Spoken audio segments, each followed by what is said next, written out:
जीवन के अंदर कई कई हमारी प्रवृत्तियों को त्याग करके आत्म कल्याण के मार्ग के ऊपर आगे बढ़ते हैं, तब पता चलता है कि हमने अपने जीवन के अंदर धर्म को कितना पाया है। हम कहते जरूर हम बहुत धर्मी है, धर्मी है, धर्मी है, जिन धर्म को मानते हैं कहते तो आप लोग सब बहुत हो, क्योंकि सबको मोक्ष में जाना है, मोक्ष तो पास में है, तो बाजार में मिल जाता तुरंत खरीद करके चले जाएंगे। आप लोग सब कहते हो हम तो इतने धर्मी, इतने आराधक हैं। अपनी आत्मा से पूछो कि आप कितने धर्म का आचरण करते हो। परमात्मा को मानते हो या परमात्मा की मानते हो? आप किसको मानते हो? परमात्मा को मानते हो या परमात्मा की मानते हो? प्रश्न बहुत छोटा सा आपके सामने। परमात्मा को मानते हैं या परमात्मा की मानते हैं? किसको मानते हो आप लोग? किसको मानते हैं? कहते जरूर हम परमात्मा को मानते हैं या परमात्मा की मानते हैं। अगर व्यक्ति परमात्मा की मानने लग जाए ना, तो उसके जीवन के अंदर किसी भी प्रकार का राग द्वेष मोह होता ही नहीं। हम परमात्मा को मानते हैं, वो ऊपर से मानते हैं। सीधा सा कारण है, आपको अपने जीवन के अंदर जितना विश्वास डॉक्टर के ऊपर है, जितना विश्वास आपको वकील के ऊपर है,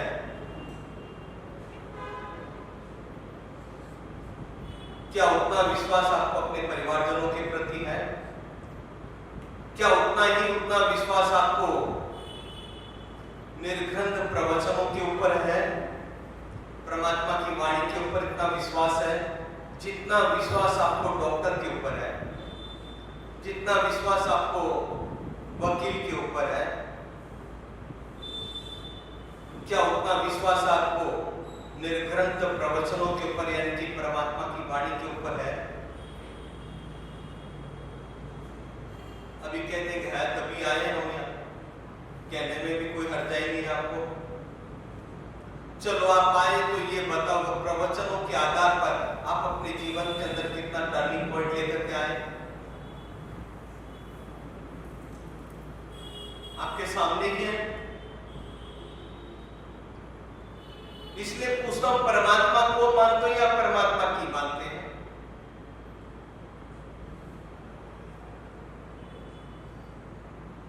बोलिएगा। जो आराधक व्यक्ति होता वो कभी अपने जीवन के अंदर वो अल्लाह में नहीं करता, अपनी आराधना से मतलब रखता अपने जीवन के अंदर मुझे क्या करना है, मेरी आत्मा के ऊपर लगे कर्म बंधन का मेल मुझे किस तरह से निकालना है, उसके बारे में सतत वो चिंता करता रहता है। वो अल्लाह नहीं करता कि मैं ये कर रहा हूं वो कर रहा हूं करके, वो तो आता है जाता अपनी आत्मा को देख करके आत्मा कल्याण के मार्ग के ऊपर आगे बढ़ता है। और हम क्या करते हैं? क्या करते हैं? आज की तारीख के अंदर तो हमारी वृत्तियां ऐसी बन चुकी है, आप पूजा के कपड़े में भी आ जाओ ना तो आपका दोस्त फोटो खींच कर पहले व्हाट्सएप पे डालेगा, वो फलान जी आज 12 महीने से पहली बार पूजा करने आए। सोचो आपको कितनी आपने अपनी आप की इमेज बढ़ा ली। अरे इमेज आपके बढ़ाने से नहीं, इमेज आपका के परमात्मा का हृदय में हो तो आपकी इमेज बढ़ती है। अपना अपना प्रचार करने से कुछ नहीं होता है। ये तो हमारा राग है, राग के कारण हमारी आत्मा को दुर्गति के प्राप्त कराती है।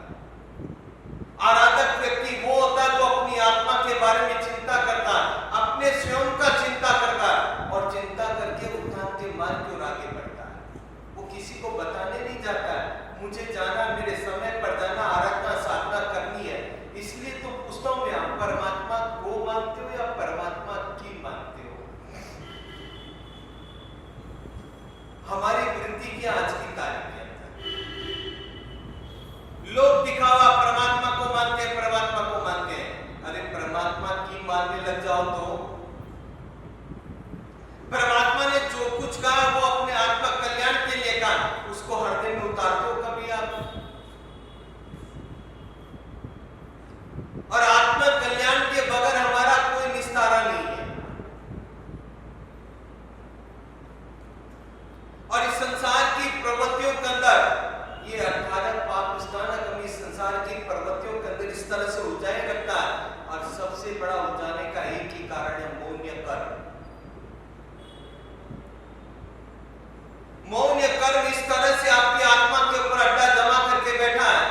विचार करके प्रवेश कराता है।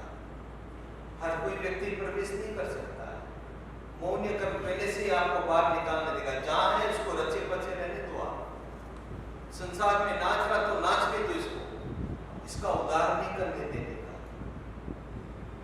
इसलिए कहते हैं कि राग और मोह का बंधन ऐसे है जो कभी भी आप लोगों के जीवन के अंदर विराग को ला नहीं सकता। विराग को लाने के लिए राग और मोह के बंधनों से मुक्त बनना पड़ता है व्यक्ति को। आप जिन जिन वस्तुओं के प्रति राग रखते हो, क्या वो कभी आपका साथ सहयोग देगी? आप अपने आप से विचार कीजिएगा। एक जमाने में इंडिया में दो ही गाड़ियां चल रही थी, एक एम्बेसडर और एक फीएट। जिसके पास एम्बेसडर होती थी और हाँ इसके पास एम्बेसडर है, और फीएट होती थी तो फीएट है। और आज की तारीख के अंदर कौन सी गाड़ी अच्छी चलाती है? और उन दोनों का तो नामो निशान ही मिट गया। बदलाव आया कि नहीं आया? पहले टर्ने में, उसके बाद मारुति का चलन चला, और उसके बाद अब मारुति का नामो निशान भी मिट रहा है। अब तो क्या है, वो तो गाड़ियां चलेगी, ऑडी, फरारी, लिमोजिन, पता नहीं और कौन सी BMW आती है ना। अब तो आपको उनके मगर तो बात ही नहीं होती आपकी। अब कहाँ एम्बेसडर फीएट को आप पूछोगे? क्या कभी हम इन बातों का विचार करते हैं, कभी चिंतन करते हैं? ये सब परिवर्तनशील है, और परिवर्तनशील ये नाशवंत है सारी की सारी वस्तुएं। जिसके प्रति हमें राग है, सारे के सारे पुद्गल पदार्थ सारे के सारे नाशवंत है। और नाशवंत पदार्थों के प्रति आपको कितना राग,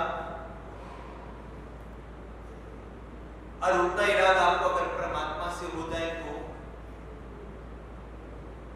देवगुरु धर्म से राग हो जाए तो, धर्म के प्रति कितना होगा? ठीक है, दिखावा जरूर कर देंगे धर्म के नाम पर। दिखाने से धर्म नहीं होता है। आजकल हम लोगों ने अपने धर्म के अंदर इतने आडंबर डाल चुके हैं, लगता कि ये सबसे ज्यादा धर्मिष्ठ है। आडंबर के साथ साथ हम लोगों ने अपने जीवन की वृत्तियों को भी खो डाला। आत्मा के लिए क्या उपयोगी बना आपको? जितने भी आप आडंबर प्रदर्शन करते हो, आप लोगों के जीवन के अंदर आपकी आत्मा के साथ में कितना लगा? क्या हम लोग कभी आत्म तत्वों का विचार करते हैं? क्या हम कभी इन बातों को सोचते हैं? जब आत्म तत्वों का बातों को सोचोगे तब पता चलेगा आडंबर के अंदर कुछ नहीं है जीवन के अंदर। और हमें राग कितना, अभी एक पढ़ रहा था, बहुत अच्छी लाइनें सुन पढ़ने पाए। आप पैरों में जूते पहनते हो ना, पहनते नहीं? जो चप्पल जूते जो भी है वो आज कहाँ बिकते हैं? एसी शोरूम के अंदर होते हैं ना। फिर भी उसके प्रति कितना अनुराग। और आप लोग जो साग सब्जी इत्यादि खाते हो वो कहाँ मिलती है? वो कहाँ मिलती है? प्लेटफॉर्म के ऊपर, रेडी के ऊपर, या छोटी छोटी दुकानों के अंदर। आप लेते कि नहीं लेते उसको? पर आपका मोह कहां पर है? आपका मोह कहां पर है? कहां पर है? बोलिएगा।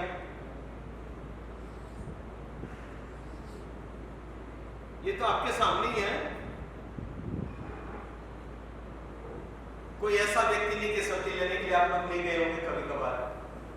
एक जमाने में तो भाई लोग जाते थे सब्जियां लेने के लिए। जमाना बदल गया, जमाना बदल गया, आप छोड़ दो। आजकल सब्जी लाती, आज की पढ़ी लिखी लड़कियां सब्जी लाती है, पता आपको? पढ़ी लिखी लड़कियां सब्जी लाती, बाजार में जाती है, जाती पूछते टमाटर क्या भाव, 2 किलो टमाटर, फिर तुरई क्या भाव, फिर ककड़ी क्या भाव, भिंडी क्या भाव, सब उसके ऊपर लगा देती है। फिर एक बड़ा 5 किलो का तरबूज देती है, तरबूज का क्या भाव, और तरबूज लेकर उस ठेली के ऊपर रख देती है।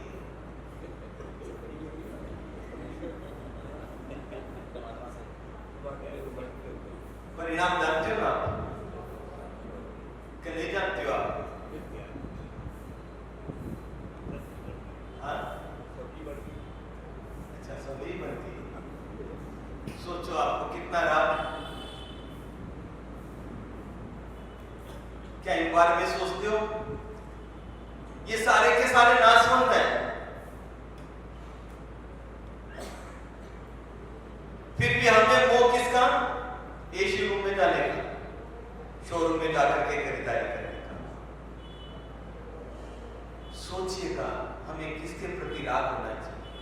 जिन वस्तुओं के प्रति राग होना चाहिए उनके प्रति हमको राग नहीं है, जिन वस्तुओं के प्रति विराग होना चाहिए वो भी हमारे जीवन के अंदर है। परमात्मा के प्रति अनुराग तक नहीं, देव गुरु धर्म के प्रति हमारा अनुराग कितना? व्यक्ति के जीवन के अंदर देव गुरु धर्म के प्रति अनुराग होना चाहिए, और वो अनुराग ही अपने जीवन के अंदर तार सकता है, हमें विराग की दशा के अंदर वो ले जा सकता है। परमात्मा की वाणी हमारे जीवन को तार सकती है। अरे 2 शब्द भी कान के अंदर पड़ जाए ना तो भी हमारे जीवन का कल्याण हो जाता है। हम लोग तो आजकल प्रवचन की उपेक्षा करते हैं, लेकिन प्रवचन से ही हमारा आत्मा कल्याण है। स्वाध्याय करने का आप लोगों को टाइम नहीं है, प्रवचन सुनने का टाइम नहीं है, और फिर आप अपने आप को कहते हो कि हम तो बड़े धर्मात्मा हैं। ये कोई धर्मात्मा के लक्षण नहीं है। प्रवचन सुनने के बाद अगर 4 बातें भी आपके कान में गिर गई, और 4 बातें आपके जीवन के अंदर कब उपयोगी बनेगी और किस तरह से आपके जीवन के अंदर टर्निंग पॉइंट लेकर आएगी, कुछ भी पता नहीं चलता। पर्युषण पर्व में सुना ना, श्रावणी के अंदर जम्बू स्वामी के माता पिता का अति आग्रह, 8 रूप कन्याओं से उसकी शादी हुई, और शादी के दिन इतना धन माल उसके घर पर आया, इतना धन माल घर पर आया। धन माल को देख करके प्रभव इत्यादि 500 चोर थे, प्रभव के मन में आएगा यहाँ डाका डालने से अपने जीवन के अंदर अटूट धन संपदा मिलेगी, और डाका डालने के लिए गया, सारा सामान बांध लिया, और रूम के अंदर जम्बू स्वामी बीच में बैठे हैं, 8 पत्नियां उनको समझा रही है, और अकेला जम्बू स्वामी 8 पत्नियों से बातें सुन रहा है, और जम्बू स्वामी भी अपनी बातें वहां पर बता रहा है। माता पिता ने सोचा होगा कि 8 पत्नियों के साथ में इसको शादी कराई तो कोई नहीं कोई तो उसको संसार के अंदर उलझा ही देगा, संसार के अंदर उलझाने की बातें। लेकिन जम्बू स्वामी अकेला शेर था, 8 की 8 पत्नियों का जो राग था ना, वो राग को उतार करके उसके मन के अंदर विराग को पैदा कर दिया। और प्रभव स्वामी इत्यादि सारा का सारा माल बांध करके जाने की तैयारी में थे। प्रभव स्वामी ने जब जम्बू स्वामी और उसकी पत्नियों का वार्तालाप दरवाजे की आड़ के अंदर बैठ करके सुना, उनका वार्तालाप सुनता गया, सुनता गया, सुनता गया, और सुनते सुनते सुनते सुनते इसने कहा कि इतना धन माल आया तो भी इसको धन के प्रति कोई राग नहीं है, और ये 8 की 8 पत्नियों को त्याग करने की बात कर रहा है, और मैं चोरी करने के लिए 500 मेरे साथियों के साथ में यहाँ पर आया हूँ चोरी करने के लिए, माल सामान इत्यादि सब कुछ बांध दिया है।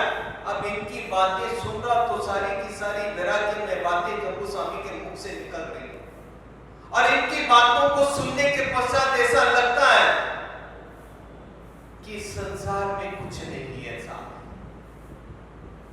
आत्मा कल्याण के अंदर अपने जीवन का सार लिखा हुआ है। 8 पत्नियों ने त्याग करके, वो 8 की 8 पत्नियों को समझा करके दीक्षा के लिए तैयार कर डाला, इतना धन माल आते हुए भी तैयार कर डाला। आपके तो घर में एक एक ही है, क्या एक एक को कभी आप समझाते हो? बोलो भैया। और उसके सामने तो 8 रूपवती कन्याएं थी और आपके सामने तो एक है, आप समझाते हो? अरे कुछ तो बोलो भैया।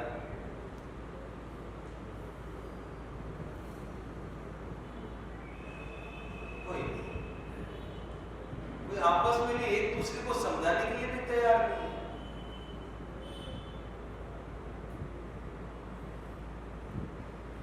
कैसी रात दशा है। और उसने 8 को समझा करके 8 को प्रेरित करके दीक्षा के लिए तैयार कर डाला। सुबह उठी, उसके माता पिता ने सोचा होगा चलो जम्बू मान के होगा, लेकिन 8 की 8 पत्नी को विरक्त देख करके उनके माता पिता जम्बू स्वामी को, जो 8 पत्नी कन्या थी, उनके माता पिता कितने हुए? 16, 8, 24 और 3। अब प्रभु स्वामी ने विचार किया, इतने धन माल को लाकर के इसके धन के प्रति कोई अनुराग नहीं, सब कुछ त्याग करके जा रहा है और मैं तो यहाँ बांधने के लिए सब तैयारी करती। साथी कहते हैं चलो चलो, सब उठा लिया, उजाला हो जाएगा, कोई देख लेगा, पकड़े जाएंगे तो मार उल्टी खाएंगे, धन भी जाएगा। प्रभु कहता मुझे इस धन से कोई लगाव नहीं है। उसके सारे साथीदार कहते क्यों? अरे ये धन तो यहाँ का यहीं रह जाएगा, जब ये शरीर यहाँ से चला जाएगा तो आत्मा अलग हो जाएगी, शरीर अलग हो जाएगा, सारा का सारा धन यहाँ पड़ा रह जाएगा। अब मुझे इस धन के प्रति कोई लगाव नहीं है। उसकी इस बातों को सुनकर के इसके साथियों ने कहा हमें भी कोई लगाव नहीं है। साथी कैसे होते हैं भैया? कैसे होते हैं? और हमारे साथीदार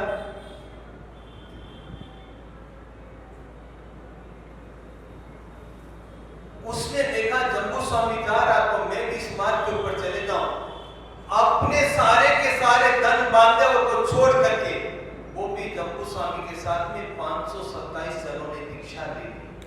संसार के प्रति कैसा अनुराग पैदा हुआ उसको। पूरी की प्रभु 8-18 पाप स्थानों की प्रवृत्तियों को त्याग करके आत्म कल्याण के लिए उसके जीवन के अंदर अनुराग जागृत हो गया। हमें अपने मन के अंदर विचार करना चाहिए कि हम भी ऐसे अनुराग को जागृत करते हुए इस संसार की प्रवृत्तियों को त्याग करके हम भी विराग दशा की ओर आगे बढ़ते हुए आत्म कल्याण के मार्ग के ऊपर आगे बढ़े। इसी मनोभावना के साथ जिना क्या तो मनोरंजन गाय से ठीक है। जिस समय वे साधना का मार्ग चुनते हैं तो सर्व साधारण और साधारण मार्ग का त्याग करके विशिष्ट राह को चुनते हैं। और वो विशिष्ट राह कैसी होती है? जो उनको उनकी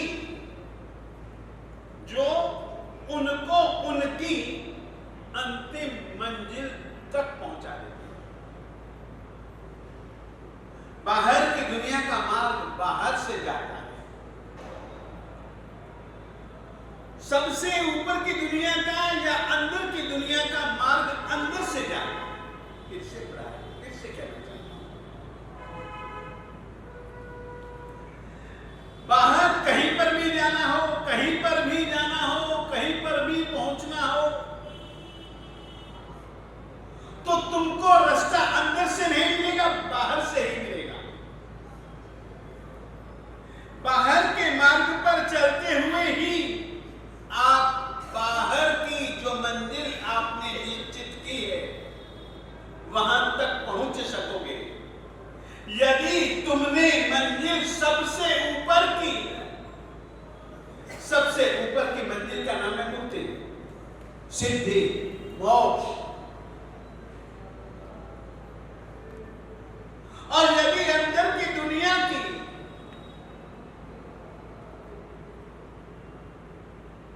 यदि तुमने मंजिल निश्चित की तो तुमको रास्ता अंदर जाने का या अंदर से ऊपर तक पहुंचने का वो जो मार्ग मिलेगा ना, वो अंदर से मिलेगा। बाहर की मंजिल को पाने के लिए धन आदि बहुत सारी चीजें चाहिए। अंदर की दुनिया और दुनिया की मंजिल को पाने के लिए दुनियावी कुछ नहीं चाहिए। फिर तो वो चाहिए जो भले तुम दुनिया में दिखो मगर दुनिया से वैसे ही ऊपर ऊपर जी सको, जिस तरीके से कि सरोवर में कमल का फूल ऊपर ऊपर ऊपर ऊपर ऊपर ऊपर। भले वो जन्मे, भले वो पनपे, भले उसके जीवन का आधार तालाब तालाब में रहा कीचड़ हो, परंतु वो कीचड़ से ऊपर है। यह अंदर से अंदर की मंजिल को पाने की चाहना रखने वाले के लिए ऐसा मार्ग है। श्रमण भगवान महावीर स्वामी जी खुद की आत्मा की दुनिया के शिखर पर पहुंचना चाहते थे। और याद रखिएगा एक बात, यदि तुम स्वयं के शिखर को नहीं छू पाओगे ना, तो मुक्ति को कभी भी नहीं छू पाओगे। फिर से कहना चाहता हूं, यदि तुम आत्मा के शिखर को, आत्मा के शिखर की स्थिति को यदि नहीं छू पाए, तो मुक्ति को तो कभी पा ही नहीं सकते। भले दुनिया में रहो मगर दुनिया में रह करके दुनियावी व्यवहार में रहते हुए भी अंदर से तुम निराले और न्यारे बन करके रहो। श्रमण भगवान श्री महावीर स्वामी जी की दुनिया तो कुछ और ही कहती है।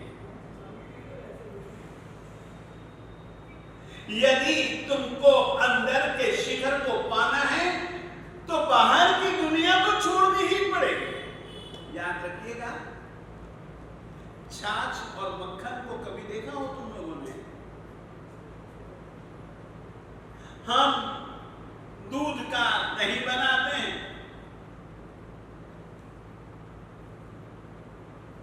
मक्खन पाना है तो दही का आलोढ़न विलोढ़न करते हैं।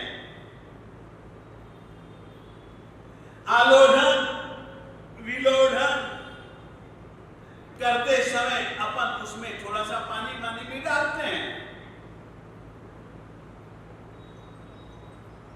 फिर मंथन, फिर अपने को मक्खन मिलेगा।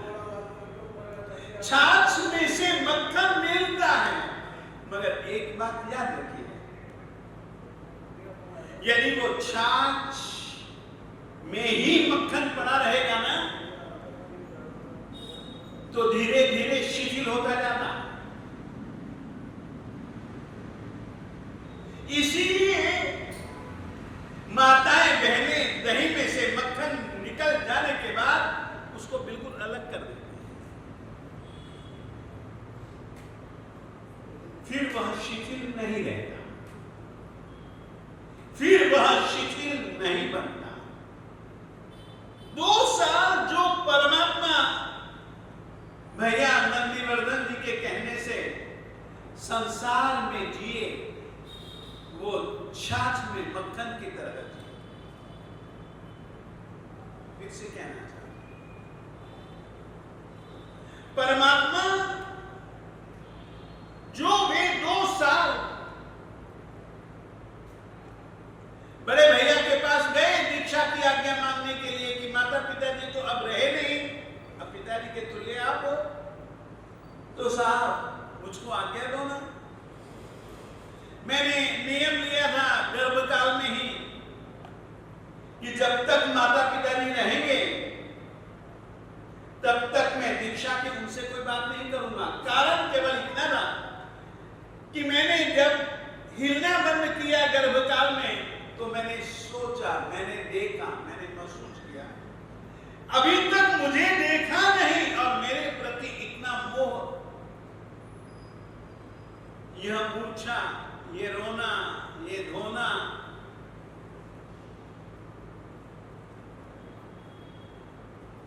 ये हृदय के मोह का परिणाम।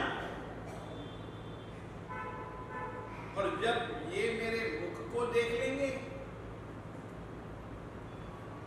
मेरे को देख लेंगे, तब तो यदि मैंने दीक्षा की बात की तब तो इनकी कैसी स्थिति होगी। नहीं, मैं बेटा हूं,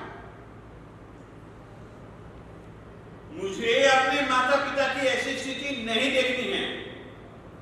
नियम ही ले लिया, नहीं बात करेंगे। चलो उन दिनों की बात को छोड़ करके अपन लोग थोड़ा सा आगे बढ़ते हैं। दीक्षा ले लेने के बाद अब तो मक्खन को वे घी बनाने लग गए। फिर से कहना चाहता हूं, मक्खन को घी बनाने के लिए सीधा मक्खन को आप आग को सुपुर्द नहीं कर भी नहीं सकते। यदि मक्खन को सीधा तुम सुपुर्द करना चाहोगे भी ना, तो वो तो आग अपनी प्रकृति के हिसाब से उसको भस्म कर देगी। तो बुद्धिमान आदमी एक तपेली में डालता है मक्खन को, बहुत सावचेत रहता है। तपेली को उतना ताप जिससे कि मक्खन कुछ तप सके, और तपाना भी उतना जिसके कारण से उस मक्खन के साथ जुड़ा हुआ छाछ का अंश जल जाए। छाछ का अंश जला नहीं तो मक्खन मक्खन भी नहीं रहता, मक्खन घी बन जाए। परमात्मा की साधना और शरीर को उन्होंने तपाया है, ऐसा भी नहीं है। शरीर तपा है खुद ब खुद, और अंदर की छाछ के अंश के रूप में जो कार्बन वर्णा के पुद्गल आत्मा के प्रदेश प्रदेश के साथ जुड़े हुए, वो सभी के सभी जल जाते हैं और घी के समान परमात्मा की आत्मा शुद्ध विशुद्ध स्थिति को पा जाती है। उस शुद्ध विशुद्ध स्थिति को पाई हुई आत्मा को अपन लोग परमात्मा कहते हैं। ये जैन परंपरा के हिसाब का नियम मैंने आपको समझाया। तो परमात्मा भले देवलोक से आए थे, परमात्मा बन करके नहीं आए थे, आए थे एक सर्व सामान्य मनुष्य बन, परंतु खान में से हीरे के पत्थर निकलते हैं। सब पत्थर कोई समान तो नहीं होते, कोई परम तेजस्वी होता है जिसको पहचानना मुश्किल होता है, परंतु पहचानने वाले जानते हैं कि इस वाह दिखता तो दूसरों के समान है दूसरों से जुदा। वो किस कारण से महसूस होता है? केवल उसकी चमक दमक के कारण।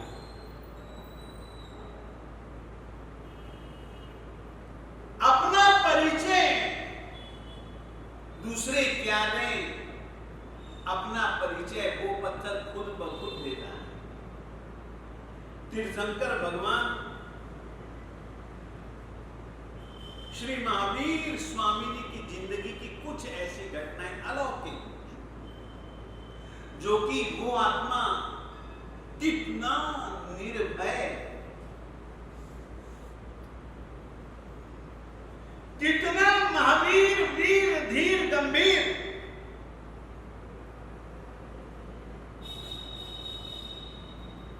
तन पे 1008 शुभ लक्षण, परंतु आत्मा में 1008 गुण ही नहीं, न जाने कितने अप्रतिम गुण।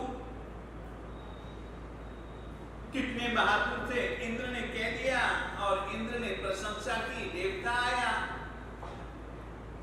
एक बात की परीक्षा में जिस समय वो बनता है नाम और उसको घुमा करके फेंक देते हैं, दूसरी बात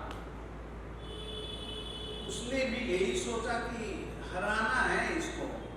जो इंद्र ने कहा है कि वीरों में सर्वश्रेष्ठ और वीरों में से अग्रणी वीर, जिसको मानव तो क्या, पशु तो क्या, देव देवियां भी न हरा सकें, इस तरीके की वीरता का धनी यह महावीर। चलो, महसूस तो मैंने भी कर लिया कि यह है तो बड़ा बलवान। हार मानना अभिमानी के लिए कठिन होता है। एक बात याद रखिए, अभिमानी व्यक्ति हार भले जाए, हार स्वीकारता नहीं।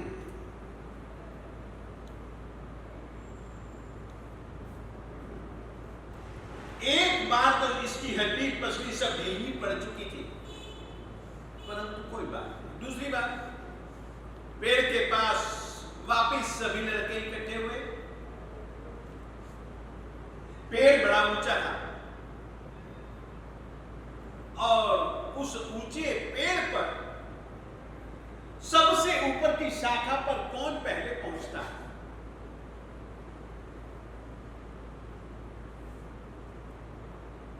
खेल चालू हुआ।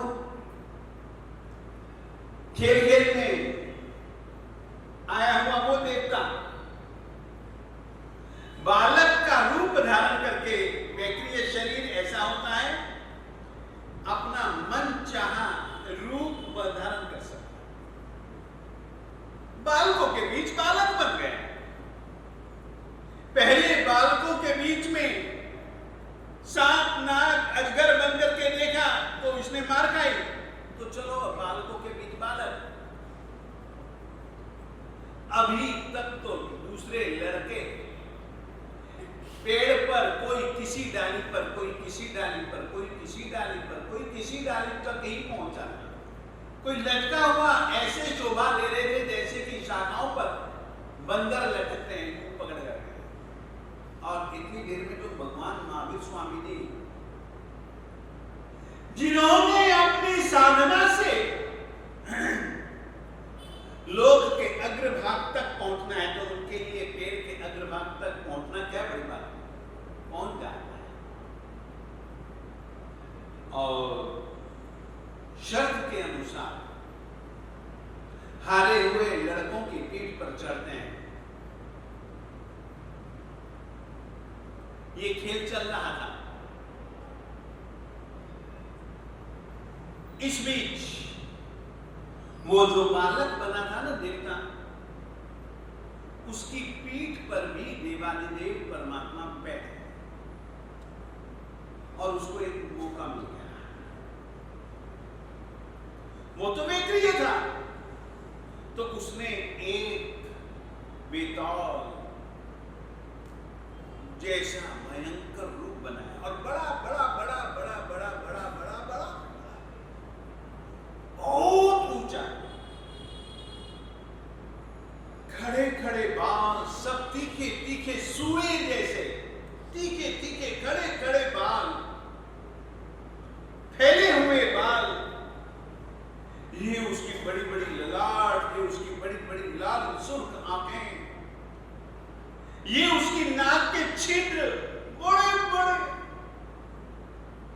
ये उसकी गाढ़ और उसकी जबान मानो दूसरा तक्षक नाग न हो, भयंकर शरीर। बच्चों ने देखा तो वो तो भाग गए। आया था डराने, परमात्मा ने उसकी पीठ पर बैठे हुए ही एक जोरदार घूसा जड़ दिया और परमात्मा के बल को वह सहन नहीं कर पाया।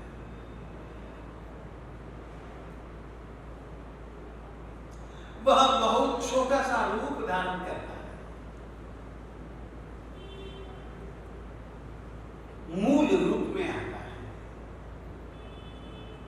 और आकर के प्रणाम करता है, माफी मांगता है, आने का कारण बतलाता है। इंद्र ने आपको वीरों में से सर्वश्रेष्ठ वीर का और कहा कि ऐसा वीर देव देवियों में कोई भी तो नहीं है। मनुष्यों और पशुओं के तो बात छोड़ो, मैं आपकी परीक्षा के लिए आया और आपकी मैंने इस स्थिति से परीक्षा ली। आप सचमुच में इंद्र के कहे अनुसार वीर ही नहीं, वीरों में से सर्वश्रेष्ठ वीर है। इंद्र की बात सही, मेरी धारणा वाला है। इस रीति से परमात्मा लगभग 8.5 साल के हो गए। 8.5 साल के बाद माता पिता, देखिए मैंने कहा ना, वो रहते सर्व सामान्य ढंग से, परंतु गुदड़ी के लाल होते हैं।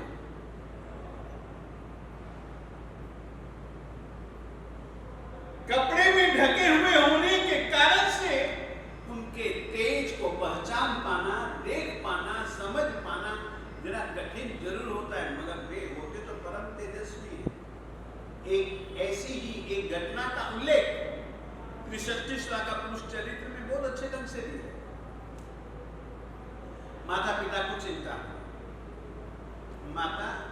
चिंता हुई, 8.5 साल का वर्धमान ये हो गया, अब इस वर्धमान को पढ़ाना चाहिए। माता मेरी पिता शत्रु, ये न बालो न पाठिता। वो माता बच्चे की बहन है, वो बालक, उस बालक का वो पिता शत्रु है जो अपने बच्चे को पढ़ाते नहीं। इस तरीके की बातों को याद करके बनते और उसकी पाठशाला कहां निश्चित किया। राजा ने अपने पुरोहित जी से मुहूर्त निकलवाया। मुहूर्त के अनुसार राजा अपने ठाट बाट के साथ अपने बालक वर्धमान को पढ़ाने के लिए पाठशाला में ले जाता है। राजकुमार के साथ पढ़ने के लिए कई विद्यार्थी भी तैयार हो गए। सभी जनों की फौज उपाध्याय जी के, उपाध्याय यानी कि पढ़ाने वाले, उनकी पाठशाला में जाते हैं। वर्धमान के साथ कई बालकों का भी दाखिला ना राजा साहब जी की तरफ से राजपुत्र के साथ।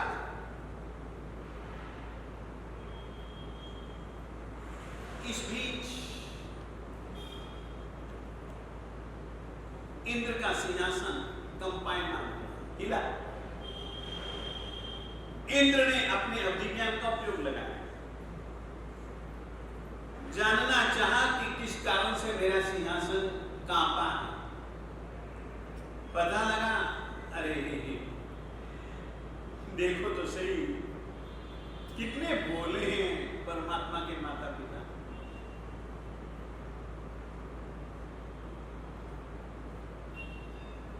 जो कि जन्म से ही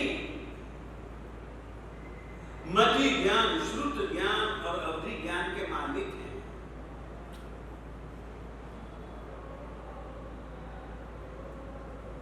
श्रुतशाला में पढ़ाने के लिए ले जा रहे हैं। ये तो सारे का सारा श्रुत शास्त्र इन्होंने पी रखा है।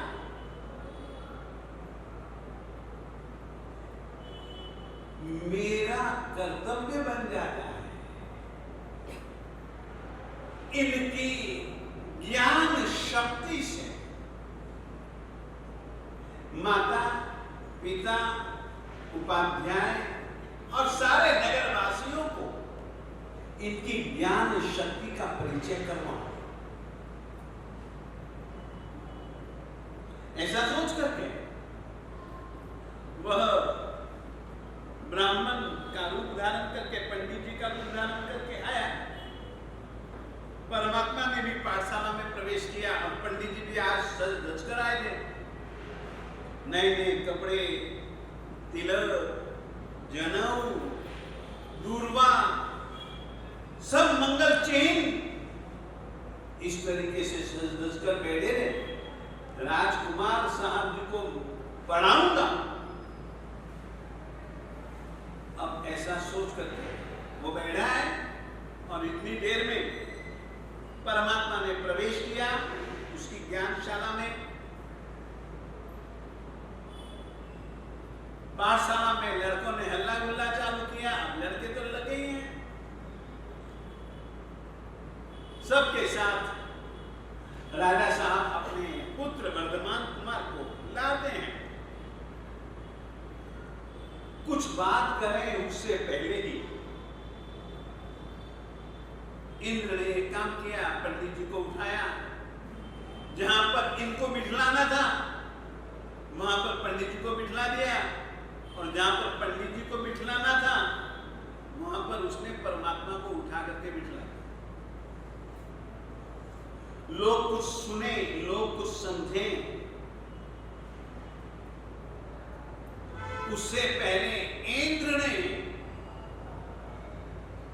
पूछना चालू। पूछना,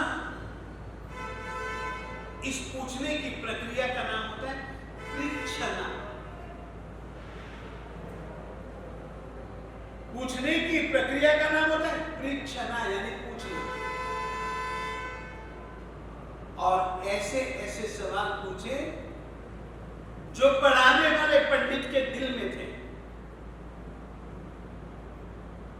क्योंकि बच्चा जब आता है ना सबसे पहले पाठशाला में, तो पंडित लोग सबसे पहले क्या पढ़ाते हैं?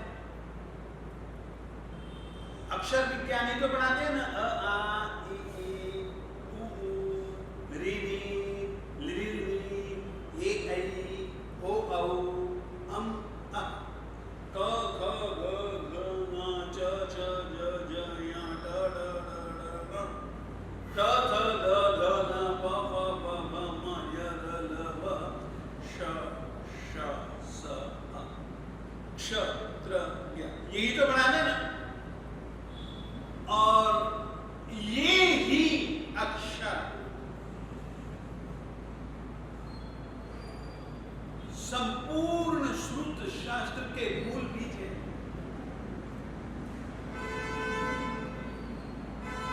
तो यही पढ़ाना है। इन अक्षरों का सही सही बोध देने वाले शास्त्र का नाम जानते हो क्या है? हेलो, पाठशाला में गए, सबसे पहले बच्चे को मास्टर साहब जी क्या पढ़ाते हैं? वर्ण विज्ञान ही तो पढ़ाते हैं। अच्छे ढंग से अक्षर ढूंढवाते हैं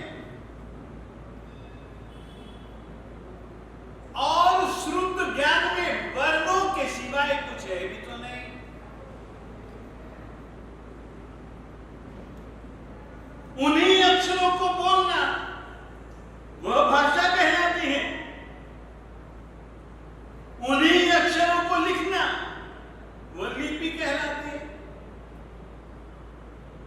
जैन परंपरा के अनुसार सबसे प्राचीन, सबसे पहली लिपि अगर कोई थी तो ब्राह्मी लिपि।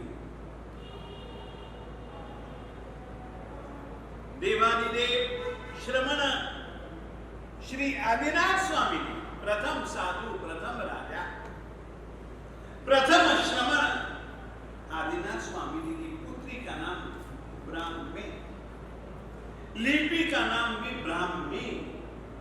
भगवती सूत्र में जो मंगलाचरण, उस मंगलाचरण में भी अगर किसी लिपि को प्रणाम किया तो वो ब्राह्मी लिपि को किया।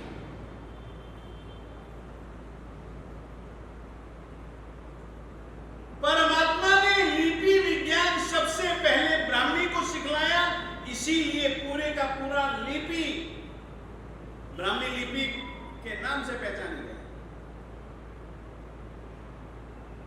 पहली लिपि ब्राह्मी लिपि, मूल लिपि ब्राह्मी लिपि, बाकी तो सब उसी में से ही निकली हुई अलग अलग शाखाएं, प्रशाखाएं, परंतु मूल लिपि ब्राह्मी लिपि जिसे सिखलाने वाले अपने आदिनाथ स्वामी दादा। तो लिपि शास्त्र शुद्ध अशुद्ध जानने के लिए, निर्धारित करने के लिए व्याकरण, तो सबसे पहले व्याकरण शास्त्र के संबंध में जो भी पंडित जी के दिल दिमाग में शंकाएं थी वो पूछनी चालू की और परमात्मा ने उसके उत्तर देने चालू किए। पंडित आंखें फाड़ करके सुनता ही रहे, पढ़ने के लिए आया और मुझे पढ़ा रहा है। वैसे ऐसे दो प्रसंग, दूसरे प्रसंग की याद दिला रहा हूं संक्षेप में। बिना, यहां पर तो इंद्र ने पूछा, परमात्मा ने उत्तर दिए। वहां पर ऐसा नहीं है, वहां पर पूछा नहीं, स्वयं परमात्मा ने कहा, गौतम गोत्रीय इंद्रभूति, तेरे दिल में तू ऐसी शंका को आज तक इसीलिए छुपाए बैठा रहा कि अगर मैंने किसी से पूछा तो मैं फिर सर्वज्ञ नहीं हूं, लोग मान जाएंगे, बताऊंगा ही नहीं, बाकी तो सभी विषय में जानता हूं ना। ये मेरे दिल में सवाल है, एक सवाल रह गया, मेरे दिल में आत्मा के विषय में सवाल है ना, और वो सवाल इस कारण से है ना, तू इस ढंग से नहीं, इस ढंग से समझ। तो ये एक प्रसंग आता है 11 के 11 पंडितों के साथ में परमात्मा का ऐसा व्यवहार, वहां पर उनके द्वारा बिना पूछे गए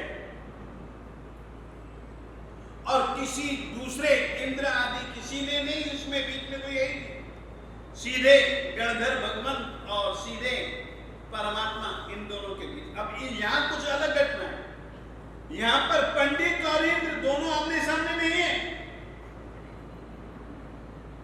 इन दोनों के बीच इंद्र अपने ज्ञान के माध्यम से जानता है और जान करके दिल की शंकाओं का, उसके दिल की शंकाओं को प्रश्न बना करके परमात्मा के सामने रखता है, और इंद्र के प्रश्नों का उत्तर परमात्मा इंद्र को भी देते हैं और उस पंडित को भी देते हैं। एक इंद्र व्याकरण बन गई। अब आए हुए सभी जन का दांतों करे उंगली दबा, ओ इतना ज्ञानी है, सचमुच में ज्ञानी आदमी बड़ा गंभीर,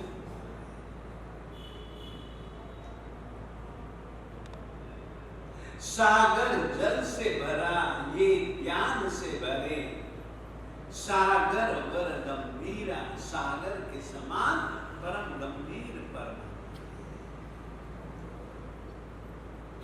8.5 साल की उम्र में ये घटना घटी। इस तरीके की कुछ घटनाएं और भी हैं जिनके गृहस्थ जीवन की त्रिशष्टि श्लाघा पुरुष चरित्र के आधार पर उस विषय में भी अपन लोग बातचीत करेंगे। समय मेरा पूरा हुआ।